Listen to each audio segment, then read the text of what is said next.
Hey guys, welcome to SheKnowsArsenal. My name is Jessica and I'm your host, and you can follow me on Twitter at @It'sJessino. Today's our live preview. Well, my live preview. I'm going to be doing this alone. I haven't done a solo show in a minute, so bear with me. I'm used to having friends with me, but today I think I'm going to be solo. But live match preview for our second round Carabao Cup match versus West Brom. We are away at the Hawthorns. The Hawthorns? Yeah, I think that's what it's called. And so it's kind of weird because I think going into the season, it was like, okay, we're just going to play on the weekends. But then lo and behold, we do have these other games that are going to pop up here and there midweek. And this has come quite quick, but I don't think we've been in this round of the Carabao Cup in a while. But here we are, make sure you guys like the video and subscribe to the channel. I know it's like a little bit of a weird time, but I just want to make sure I did get a preview out there just in case any of you guys were really interested in it.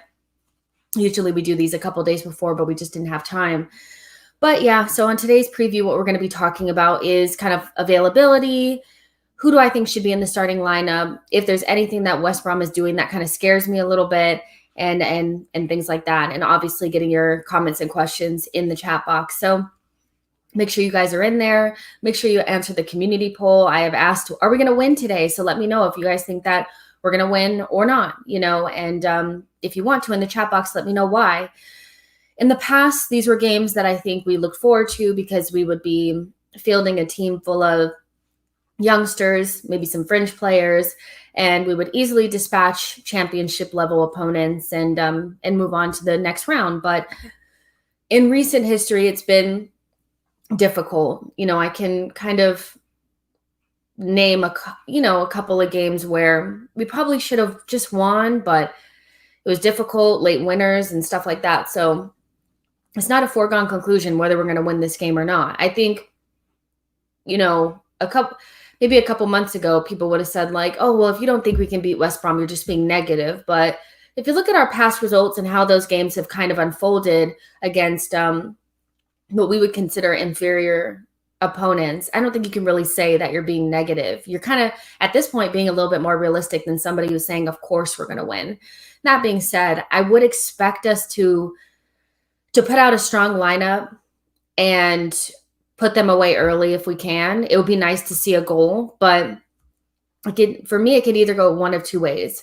We easily, push West Brom to the side, beat them and move on, or we could be scraping towards the very end, trying to figure out why we don't look like scoring and all that kind of stuff. So yeah, let's see what you guys are saying in the chat box. Let's see. FFTV says West Brom will be hard to break down. Ishmael has a very physical and defensive philosophy, which could be struggled to break down.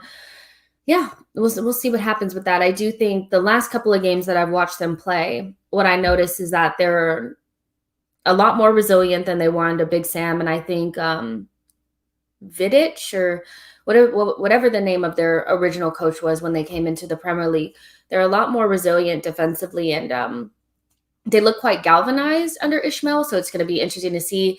And another thing that I saw is that for long throws against Brentford, we were shambolic against them in terms of their long throws. And we're just not very good at being, sometimes it's just the goals.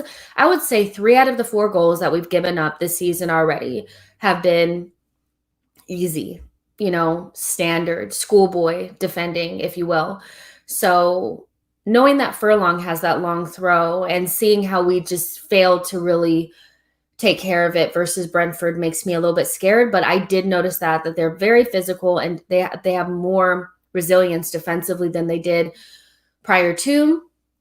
And that long throw is scary. It really, really is. So we'll see what happens with that. G. Cossey says, big up, Jess. Looking forward to the content today. Yeah, so this is the preview, and then immediately following the game. Well, immediately following is usually either right after the game or about 20 to 30 minutes after. So we'll keep you guys updated. Sometimes it just takes us a minute to kind of gather everybody up and get ready for the stream. But 2 streams today. Let's see.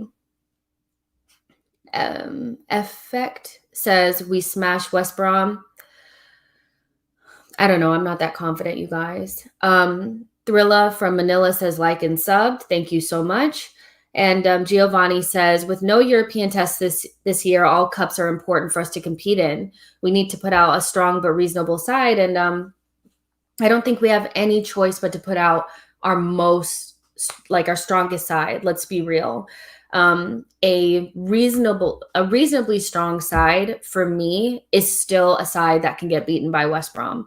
It's just not good enough. Like, our reasonably strong side is the Cedrics and Rob Holding, Marie. That's pretty much our full strength squad at this point. So unless we put all of our best players out there and hope that it just works out, I don't think we have a chance. So I don't even think that Arteta can risk lightly rotating the squad. I think we all kind of know the task at hand against Manchester City is going to be quite difficult. So to go with a lightly rotated squad, potentially not get past West Brom and go into Man City knowing regardless what you put out there is probably not going to be enough, doesn't really make sense. So I would hope Arteta would have enough about him to put out his strongest lineup, as embarrassing as it is that we'll have to do that in order to win the game. That's what he has to do. And quite frankly, he needs a win. Fabrice says, hey, Jess, how are you? I'm good. Thank you for asking. Fabrice says, I'm thinking it may be a boring 1-0. Everybody that's saying that we're going to easily dispatch them, I think we're not going to easily dispatch West Brom. We're not. It's going to be tight, cagey. I wouldn't be surprised if we gave up an easy goal. They're going to be up for it. You know, they're not going to look at us as Premier League opponents that they can't beat. They will go into it feeling confident. So this is not going to be the West Brom that we played last season that just we rolled over them at home. It's not going to be that. And we're going to be away at the Hawthorns with fans in the stands. It's not going to be as easy as people think. Dublin Gooner says, don't worry, we're great at defending long throws. Oh, wait, exactly. Ricky B, thank you so much for joining the channel as a new member. I really appreciate it. You are welcome here. And we have Tactical Tuesdays every Tuesday, but our first, outside of that member stream is going to be this Friday with FK from the Latte Firm, where it's going to be an exclusive Q&A just for us to just sit and talk about the state of Arsenal at the moment. So that's going to be exclusively for members. So this is a good time to join. So what we know about today is that we have more players available. The best thing I think that came out of that Chelsea match is that Tierney and Martinelli are not injured. They are available, which is good for us. But I would like to see Tierney sit this game out. I just feel like there's something about him that doesn't say fit. Like, he just is not, he doesn't have his burst of pace. He looks leggy, and that's to be expected after playing in the Euros and maybe carrying an injury into that tournament. So for me, this would be a really good time to just let Tavares play. Just please let him play. Just because although I want to play our strongest lineup, I don't think it's worth risking Tierney if he's not 100%. So, and that's why you brought in Tavares, right? Is to protect Tierney. So we have to do that. So I would like to see Tierney sit. I would like to see Martinelli get some playing time. I do think that he's been given the short end of the stick. There's a lot, I wouldn't say a lot of fans, but some Arsenal fans are saying that he hasn't looked great. He doesn't look good, blah, blah, blah. We have to remember that, he's a very young player, and he played best in a system that was pretty free flowing, and he was just able to do Martinelli things. And now with a more strict and stringent system, it's not really conducive to what he does best, and he's still a developing player. So for me, in order for him to be useful for us this season, he needs to play more. So I wouldn't be upset if he started off with the left-hand side. I really, really wouldn't be. That being said, if he did sit out, that's fine as well. But there has to be he needs to get some good game time going. He's not playing bad because he's a bad player. He's probably just coming back from Tokyo, time change. He wasn't really integrated into the Arsenal squad before we went into break. So I wouldn't be upset if he started, you know what I mean? And I'm just happy that he's not injured. That was really scary to me. I was really afraid that he was going to be out. And that's the last thing that we really need at the moment. Odegaard is also available, and he has to start for me. There's no reason to bed him in or let him ease himself in. He needs to start because in order for us to start winning games in the Premier League, we can't win without him. In my opinion, I just think it's very similar to last season. Without a true 10, we don't play well. Our system requires it. And other than like basically without a 10, in a 10 like Odegaard, our game plan is hit it to Tierney and cross. And that's just not good enough, So for me, I would like to see Odegaard in the starting lineup from the start. Why ease him in? He's already been here. He knows about the Premier League and will be playing against Premier League level, championship level opponents. Why wouldn't you start him? So I would expect for him to start, because without him, we're not going to be able to, we wouldn't even, like for me, I know we're not going to, it's going to be really difficult for us to get anything out of Man City, but our best chance is if Odegaard is out there on the pitch. So I would think starting him today would be the best course of action. And then I would like to see Ramsdale as well. I back him to be starting by December. I don't think Leno's giving off I'm into it vibes. I'm ready to save Arsenal vibes. I'm not getting that from him. I'm getting very much I wanted to leave and I'm stuck here vibes, So Ramsdale should start today. And we wanted this competitive environment. If he plays well, then why not start him against Man City? It's not like he hasn't played in the Premier League before. Like that was the whole point in bringing him in. And I just think the energy in the team is quite stale.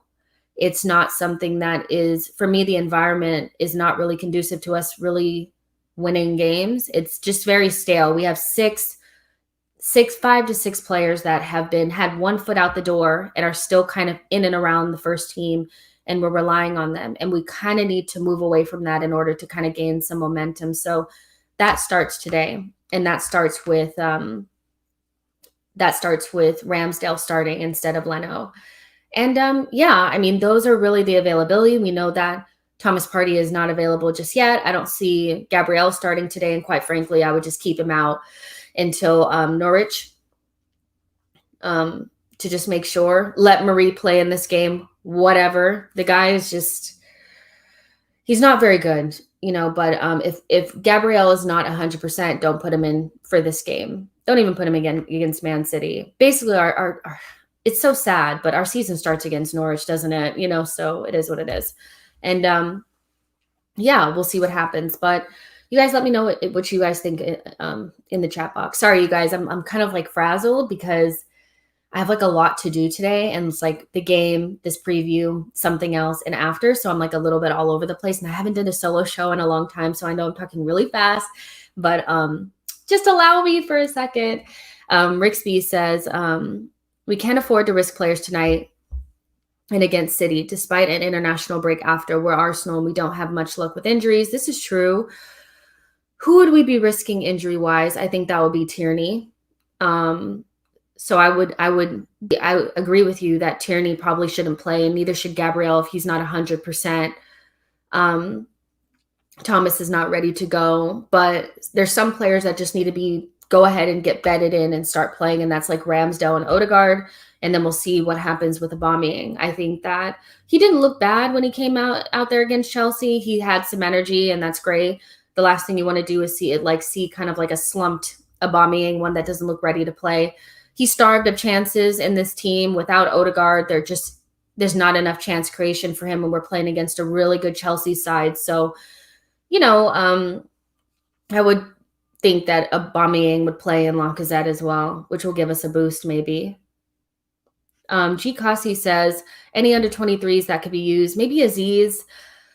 Is this a game to blood in youth, or is this a game to try to get some continuity in our first team? I think it's more important for us to get continuity in our first team, get some players in there that haven't played, making sure that Aubameyang and Lacazette are ready to go. That's more important for me than blooding in youth that probably won't get a lot of looks in anyway. It's really unfortunate that we don't have European competition to allow us to play under 23s. That's what these tournaments or these cups really used to be for, especially in the beginning stages, but we don't have that luxury anymore. We're now using our cups to get some momentum and confidence going into the Premier League, which is really unfortunate. So players like Amari Hutchinson, Aziz, Keto Taylor Hart. We probably won't get a chance to see them, you know what I mean, in these games. And that was quite similar to last season where we were pretty much starting like really strong teams in early stages of competitions, and that's just not what we're used to. So yeah, I don't see them playing today. Dublin Gooner says at least starting the season in September is earlier than starting it on Boxing Day. I mean, I have to be honest, you guys. This morning I woke up and I was just like, oh, we're playing West Brom. And I always, once the whistle blows, I'm always kind of excited to watch us play. And I'm definitely into it. And I'm definitely here to create like good content for you guys. I love the team. I love the club and all that. But this is kind of like when you start to get into the rinse and repeat of Arsenal, especially over the last like maybe 4 or 5 years. It's starting to become more of a pattern that, we go into games and we're confident and we're let down. So today I just didn't have that same Carabao Cup early stages, see the kids, be excited, we're going to batter them energy. I really had that anything could happen and I wouldn't be surprised if we lost the game, and so it's not about being negative or anything like that, because obviously when the game starts, I'm going to be, come on, you guys, obviously I want the team to win, but it's just becoming a little bit of like this pattern now where you're like, can we beat West Brom? Of course we can beat them, but will we? And you're right, starting in September is better than Boxing Day, but I really don't want to throw away the first part of the season. I really don't want to get to the end of the season and hear, well, we would have gotten European competition if we hadn't had COVID issues at the beginning of the season. We dropped a couple points there because we were unlucky. I really don't want to hear that again, so it's just unfortunate, isn't it? Matt G says disappointing, 30% think we'll lose today. I mean, some of that can be rival fans. You never really know who it is voting on these polls, but are you surprised, Matt, that some people think that we may not win the game? It's I don't know. It's just I can't say I'm 100% confident. We should beat them, but will we? I'm not sure, So I just see most teams being really, really confident playing against us. And we tend to thrive in situations where the settings are perfect. The team sits off of us. They allow us possession. They don't get stuck in. They don't tackle us. And they kind of just let us do us. When teams get in and amongst us, it's very difficult for us to kind of play our game.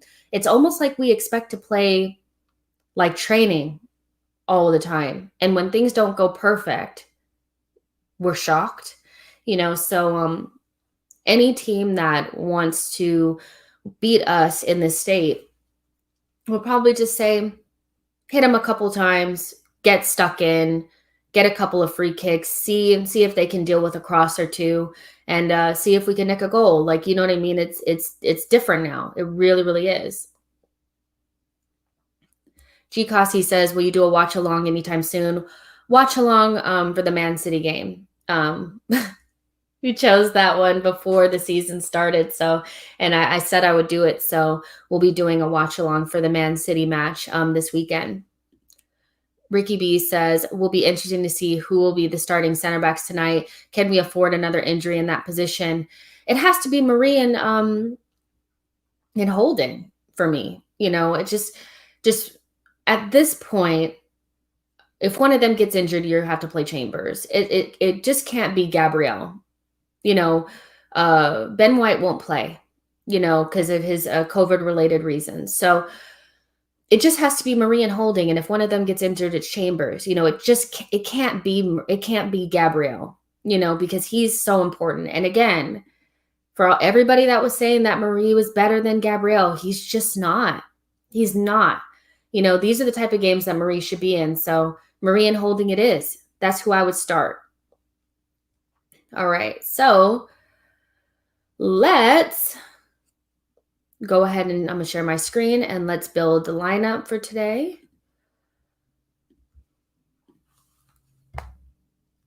Just make sure you guys can see that. Yep, you can.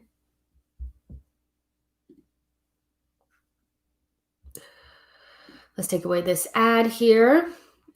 So let's say we're going to be in a 4-2-3-1, which I think is what Arteta is going to go with.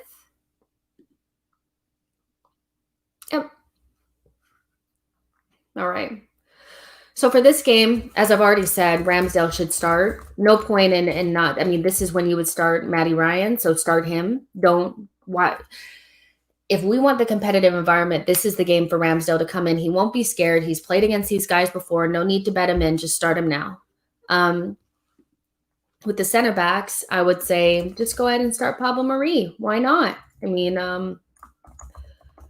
these are games that he should be playing. He doesn't even have a face in this thing. And Holding, why not? Why not? So right back, I don't really think Cedric did a bad job against Chelsea. I think he was kind of culpable just a little bit for the second goal. Lokonga didn't have good communication. And for me, Lokonga is young and Cedric is not. And he should be able to communicate with Lokonga and say, stay in your position. Cedric bit, and then Alonso got free. Other than that, I just think they primarily went down the our left-hand side. And once they got the 2 goals, they were in cruise control. So I don't really think Cedric did much wrong, but I wouldn't be surprised if Chambers started today. For what reason? I don't know. I don't think Bellerin is going to be playing for Arsenal anymore unless he doesn't get a move. But I don't think he'll be playing until, if he does start to play again, it'll be after the transfer window closes. So I would say Chambers might start on the right. And I'm hoping Nuno Tavares starts on the left. Save Tierney. Protect Tierney. No need to play him in this game. This is the exact reason why you brought in Tavares. There's absolutely no reason to risk Tierney today. So, yeah, Tavares 100%. And I think this would be a good game for Tavares to play against Premier League / championship level competition to kind of get his feet wet. I did think against Chelsea, he was just thrown into the mixer, and it really wasn't a good game for him to kind of get his feet wet. So this will be a good game for him because Tierney is going to be in and out of the squad, unfortunately. So the whole reason for getting him is so that he can step in to that role and we can feel confident, and Arteta doesn't have to try to put Granit at left back because he doesn't trust Tavares. So this would be a good game for him to play. Who else would it be but Granit Xhaka? I don't think there's any indication that he would not start today. We're going to play a strong lineup. Don't play El Neni. Why? With Granit, it's just kind of like he's our best midfielder by default. Because Thomas is not available. So he'll play. But I also just think that there's, and I've said this before, a real lack of competition in our midfield ranks. When you're basically fighting for a position against El Neni, what's the competition there? And there's some Arsenal fans that believe that once Lokonga and Partey are both available together, that Arteta will cave and play those two together. I highly doubt it. I think Granit will start every single game that he's available, and that is the cost of having him still at the club. Why wouldn't the club go out and think that it was a good idea to, regardless to if Granit is here or not, bring in a midfielder that can step into his position and give him some competition? There's a lot of players in our team, in particular in the senior ranks, that have never had competition for their spot. Bellerin, once he became a starter, never got competition for his spot. Leno, once he became a number one, never really got competition until people saw Emmy, and then he was shook after that.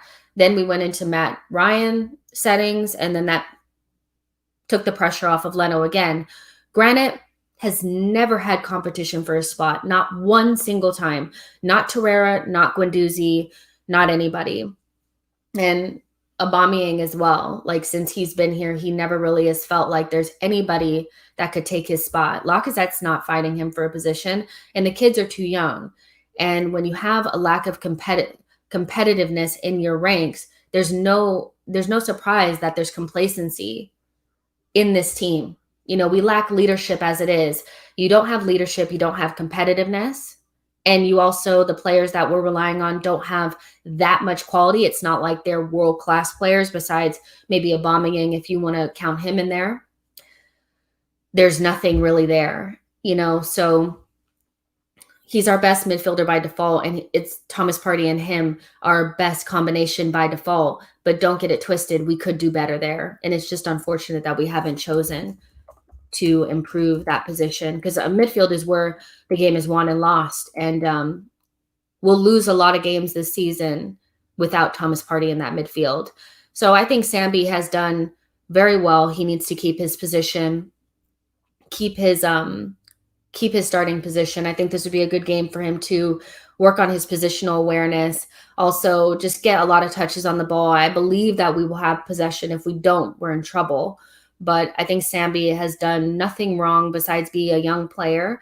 I know that there's some positional issues there, but he's young and he'll fix it. The only issue is that we don't have leaders on the pitch to help him in game.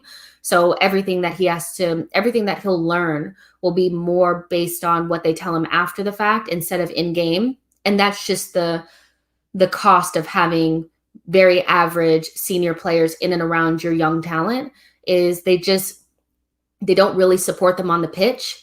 And you can't have any in-game learning, because Granit is going to protect Granit in-game when we're under pressure. He's not going to lead the young players. And you saw that against Chelsea. He really left Sambi out to dry, in my opinion. So it's unfortunate, but Sambi keeps his spot. I don't want to see Elneny in the side at all. And then, as I said before, Martin Odegaard, no reason why he shouldn't start. No reason to hold him back. Go ahead and start him. I would say Nicola Pepe, you start him on the right-hand side. No reason to risk Saka. I don't know what's going on with him. He's not fit. He just doesn't look fit to me, so I wouldn't start him.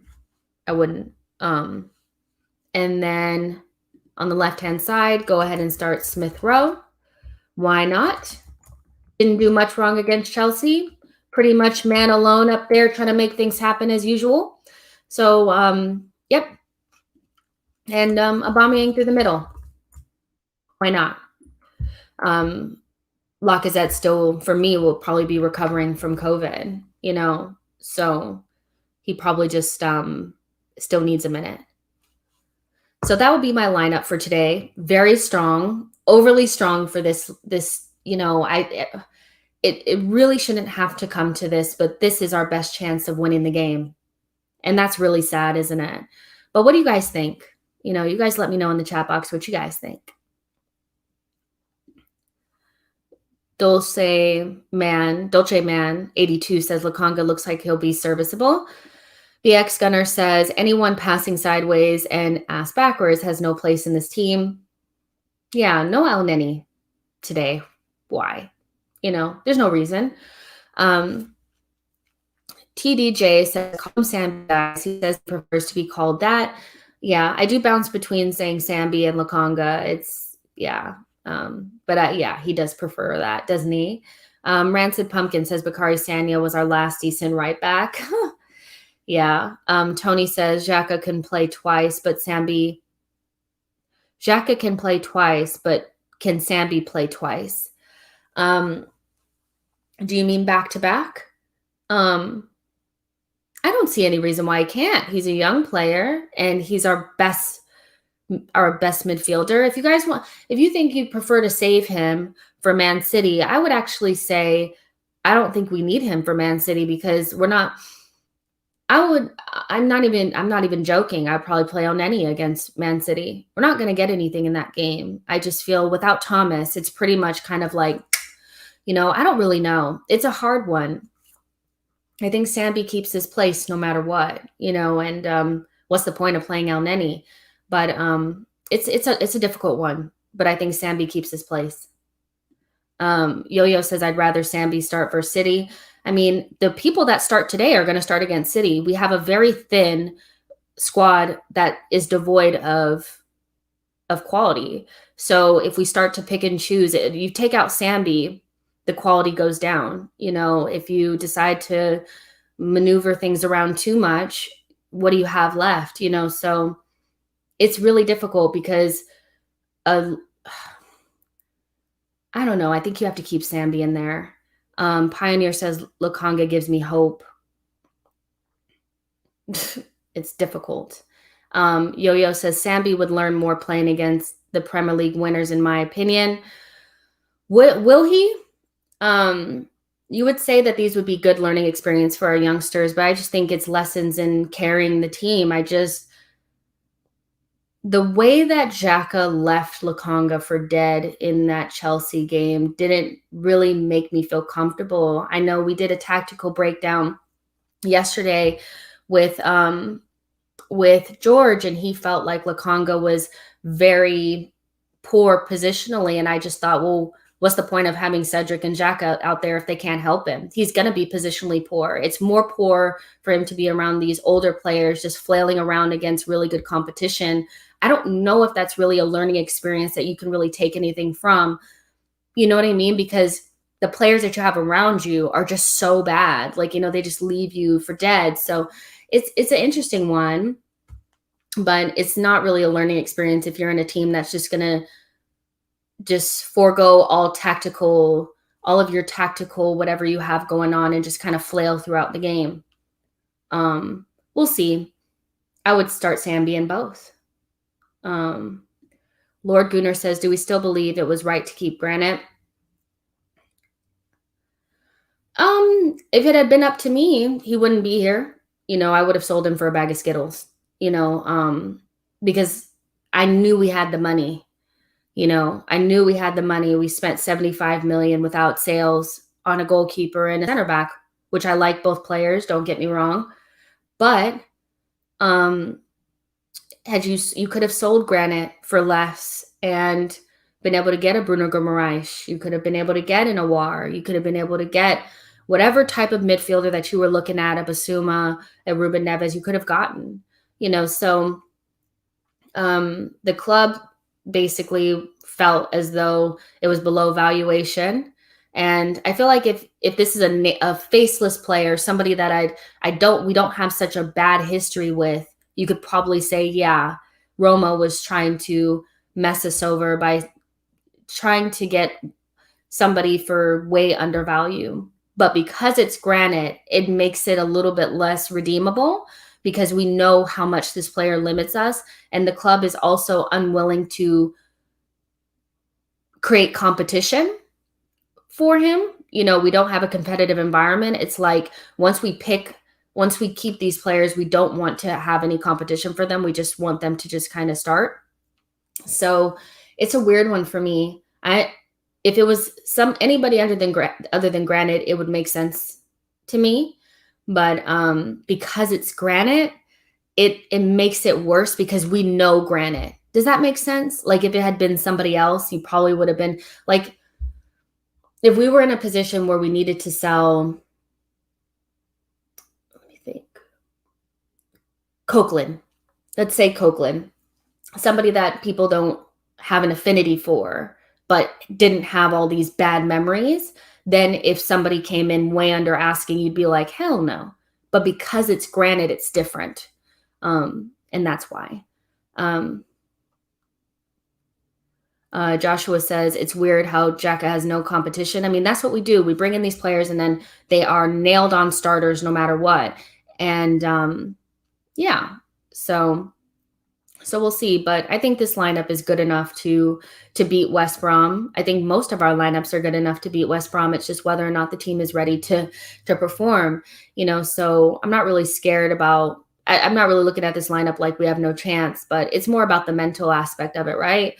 And this is pretty much who would start against Man City, if you're honest, besides Tierney, based on what we have and the fitness of other players, this is pretty much what would start.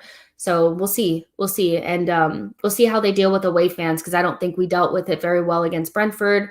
I think getting back into the groove of having fans is going to be a difficult one for us. So we'll see what happens. And I hear you, Rancid. Like, stop hating players. It's not going to help anybody. We need positive vibes.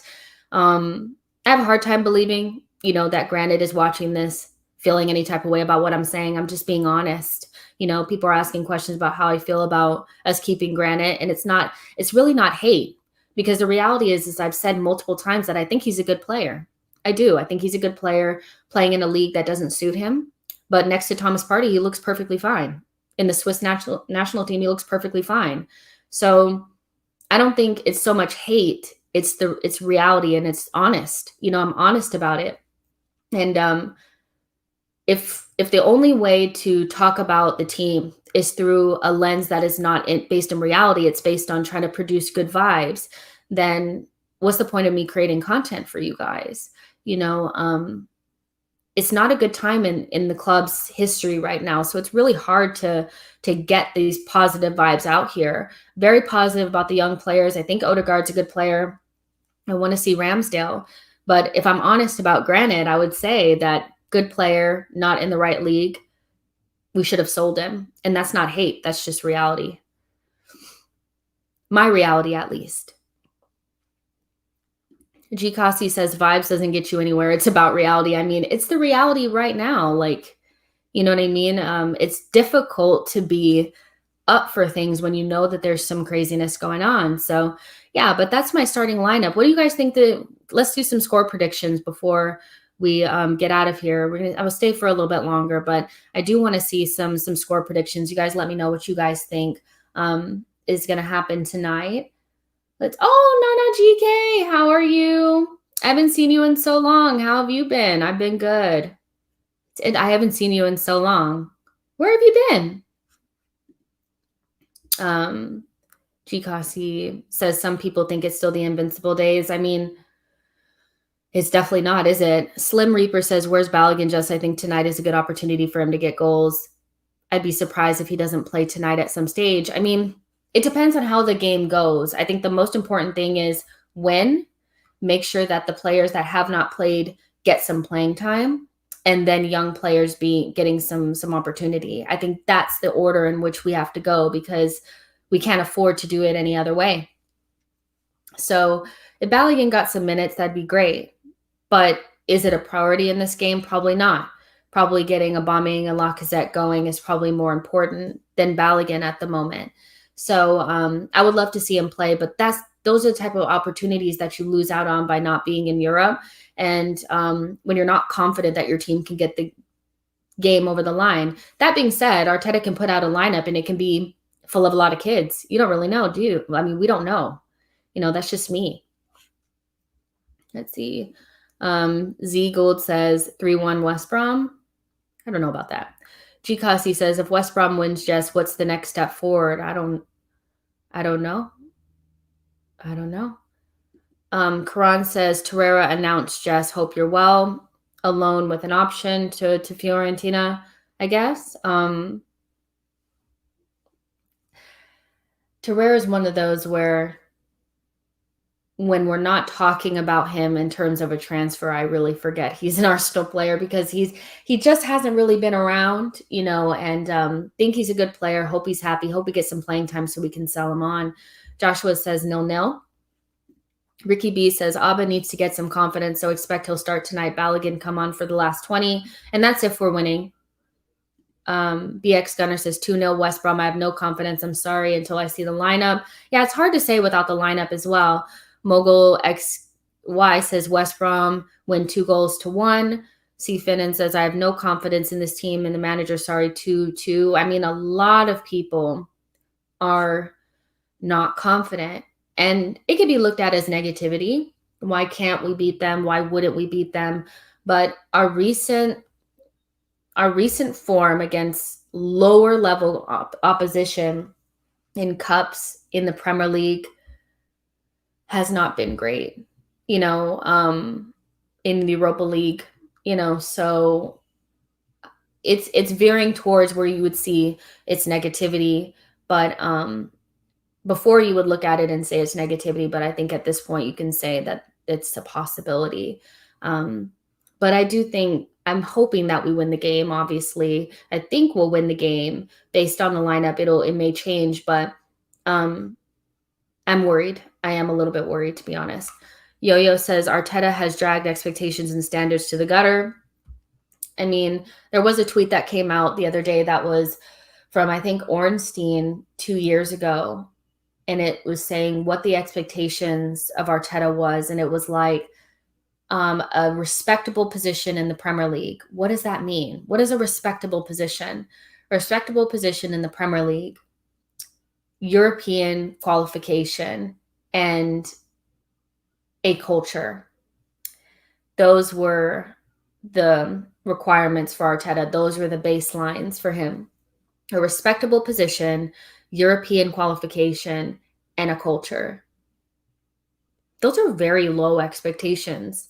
They're probably expectations based on Arteta, but based on our club, that's not really the expectations that you would want. And I would say that even though he's trying to work towards that, and we just barely missed out on European qualification last season, a respectable place. I don't think 8th is respectable for our club, but kind of maybe in our situation, maybe.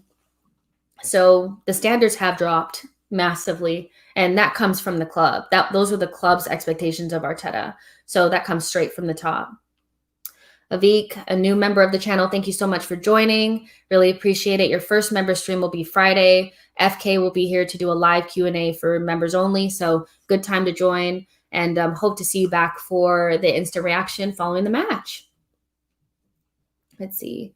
Slim Reaper says respectable position for a club like Arsenal is always top 4. My thing is always, it always comes with context for me as well. Like, do I expect this team to get top 4? No. I don't think we have the quality at all to get top 4. We're nowhere near it with where the other teams are. But we should be moving in a way that's conducive to us becoming a top 4 team sooner than rather than later. And I don't think hiring Arteta, hiring Edu, and some of the moves that we made in the market really do that. Some of the contract extensions that we've done have really done that. So it's more about our approach is not gearing us to getting to top 4. But I think if you brought in a manager now, even if it's not Arteta, with this current squad, I still wouldn't expect top 4. But the manager appointment needs to be pointing towards top 4. So there's a little bit of a difference there. But the expectations of Arteta were quite low.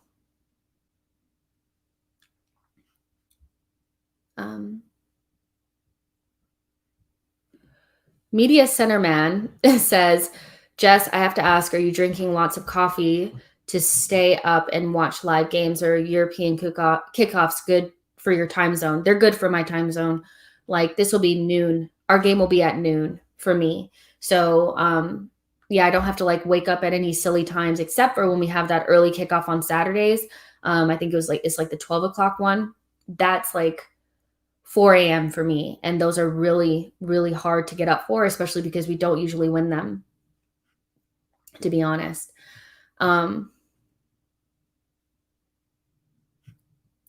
Francis says he must win today to save his job. We'll see.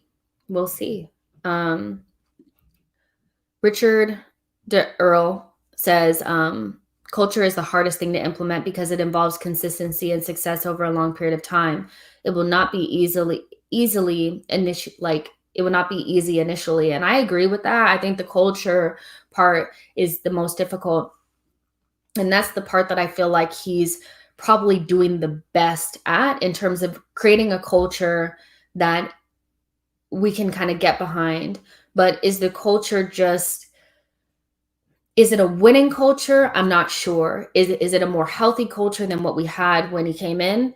Maybe. I think some of the characters that he's made it very obvious that he didn't want has made it more healthy for our younger players, because you really don't want that unrest. But is it a winning culture? Is it a winning culture having your young players playing with and around Rob Holding, Chambers, Cedric, Marie, these really average players? I don't think he's really has built a winning culture. I don't think we're anywhere near that. But a better environment for our younger players, I think maybe.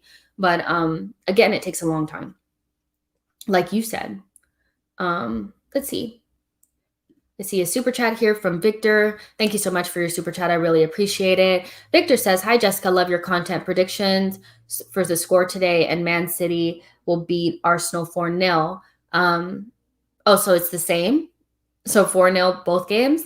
I'm not sure. Okay, so I don't even want to start predicting Man City. We will do a prediction show tomorrow. For that, it'll be a preview for the Man City game tomorrow and a little bit of a breakdown of today's game. But today it's hard for me to put a prediction before I see the lineup, but I could easily see a 2-0 or a 2-1. I don't think we'll be able to get out without giving up a goal, but I would expect us to score 2, but I think we'll struggle. I don't think it'll be easy. I think we'll be searching for that second goal, and hopefully it comes. We have another new member here, Thrilla from Manila. Thank you so much for joining the channel. I really appreciate it, and I hope to see you back at the instant reaction following the game. And on Friday for the live Q&A with FK. Yo-Yo says, culture, ? Non-negotiable means F all when you're mid-table. Arteta is wasting everybody's time. It's a difficult one. I think what do I think? I think he's bitten off more than he can chew, and he thought that he could probably do more than what he's been able to accomplish. I think he believed that he would be able to turn it around with a couple of good windows. And that hasn't happened for one reason or another. He has completely different players than he had at the beginning. He's playing different players than he was playing in the beginning. But a lot of the same issues are rearing its ugly head. I still don't think we have a concrete way of playing. I think there are ideas, but they fall apart because they're not sustainable when we play against teams that try to disrupt it. And that's an issue.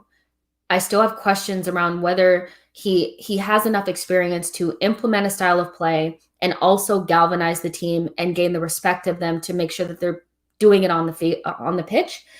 If you look at David Moyes and what he's been able to do at West Ham, I think people are starting to question whether or not they're a way better team than us. And they're not. I think they have some good players, but obviously they're playing up.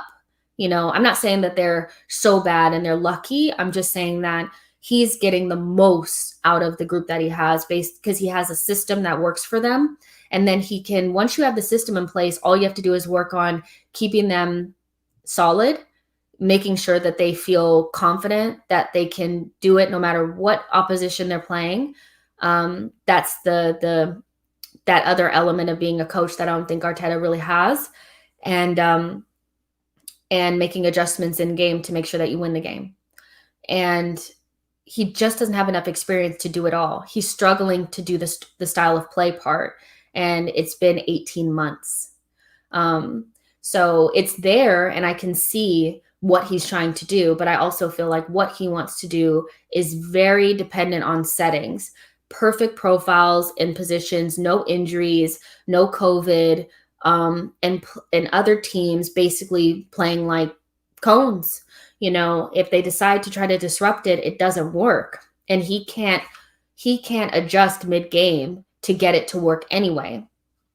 So it's a lot of things that you should expect when you hire a first-year manager, but we're not Hoffenheim. We're not Brighton. We're not a team that can afford this.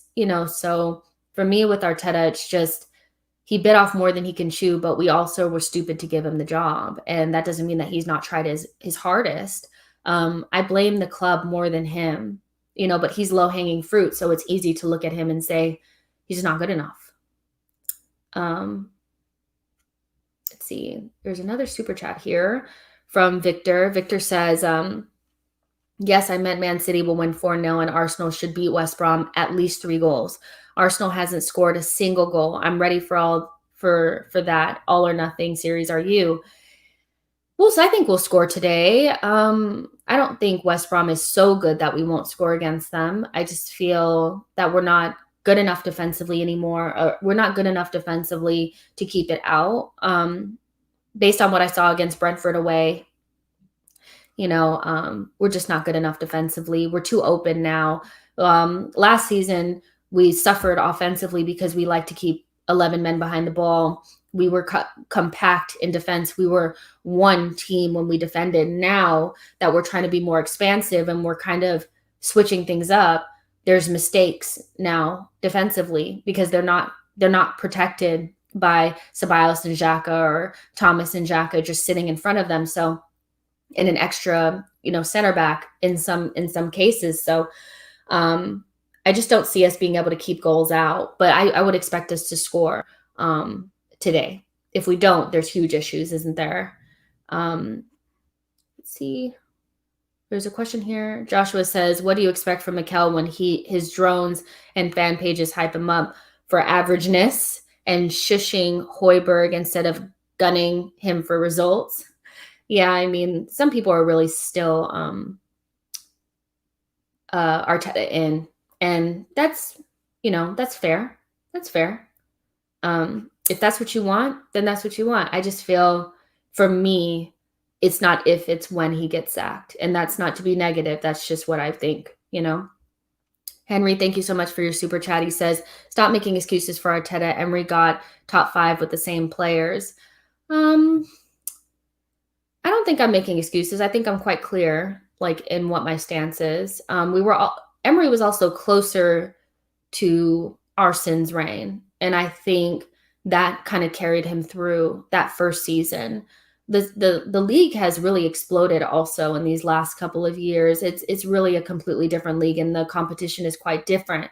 And I think he benefited from being the next manager right after Arsene, but that luck and that hype and stuff really ran out once he lost again in that European final and lost out on top 4. And then we started to see the cracks of that team.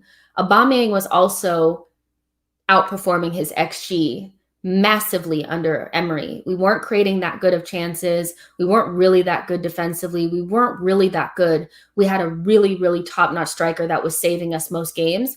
And he stopped scoring under Arteta. And I think some of that does have to do with Arteta, but it's not about making excuses. The reality is it's like we're focused too much on Arteta. He's doing things that a first-time manager would do. Be bad at your job. Whenever you do you have your first job doing something you've never done before, you're going to suck at it. So it's not so much about Arteta's doing all this and we're making excuses for Arteta. The reality is he should have never been in the job. The main issue is that he was hired in the first place. So now that we're looking at him and we're expecting him to be better than what he is, it's almost laughable because he's doing something for the first time in a job where the environment is not conducive for him to be successful anyway. So it's not about making excuses for Arteta. It's, what do you expect from a first-time manager? He's just not good at his job because he's never done it before. Let's see. Trilla from Manila says, very rare to see an unbiased and highly articulate female voice within the fan base. Join the membership to show support. Thank you so much and keep up the good work. Thank you so much. And yeah, you guys, it's a difficult one. I'm trying to be honest about how I feel so that it doesn't come off like I'm trying to be on one side or the other, because I'm really, really not.